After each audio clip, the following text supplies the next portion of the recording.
Pamamaril sa isang van sa Katipunan sa Quezon City ang anak ng isang dating general ng Philippine Constabulary.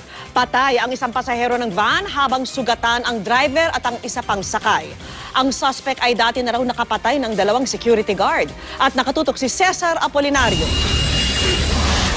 Walang tigil sa pag-iyak si Jenny na humingi ng tulong sa Criminal Investigation and Detection Unit o CIDU sa Camp Karingal. Kasama ang tiyahin, inihihingi nila ng hustisya ang pamamaril sa mister na si Ronnie Bert Icot na binaril ng anak ng isang dating general. Sana naman maawa ka naman sa pasyente namin. Tulungan mo naman kami. Sino ba yung pamilya ng nakadisgrasya sa kanya? Tulungan niyo naman po kami. Masyadong malaki kailangan namin ngayon. Napuruan daw ang atay ni Icot matapos tamaan ng bala, kaya kailangan ng kalahating milyon para maipagamot at maisalba ang kanyang buhay. Namamasada kagabi si Icot sa White Plains, Katipunan, Quezon City. Kwento na isang saksing driver ng UV Express na siraan daw ng sasakyan si Icot at kanyang tinulungan.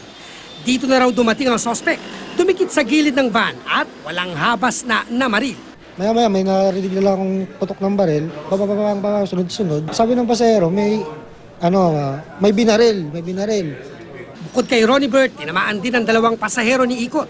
Napuruan sa mismong ulo si Joy Santos at kalaunan ay namatay. Hindi pa kami lulubay, hindi kami titigil, hindi po namin nakukuha ang hustisya po ng aking pamangkin. Nadaplisa naman sa braso si Duke Angelo David.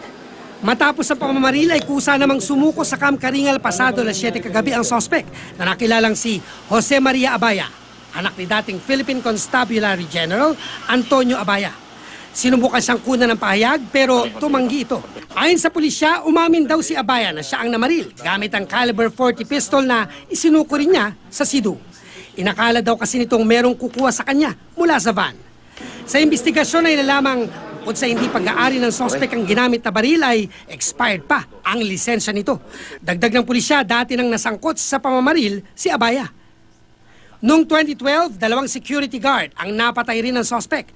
Bukod sa murder at frustrated murder, ay kakasuhan siya ng illegal possession of firearms. Cesar Apolinario, nakatutok, 24 oras.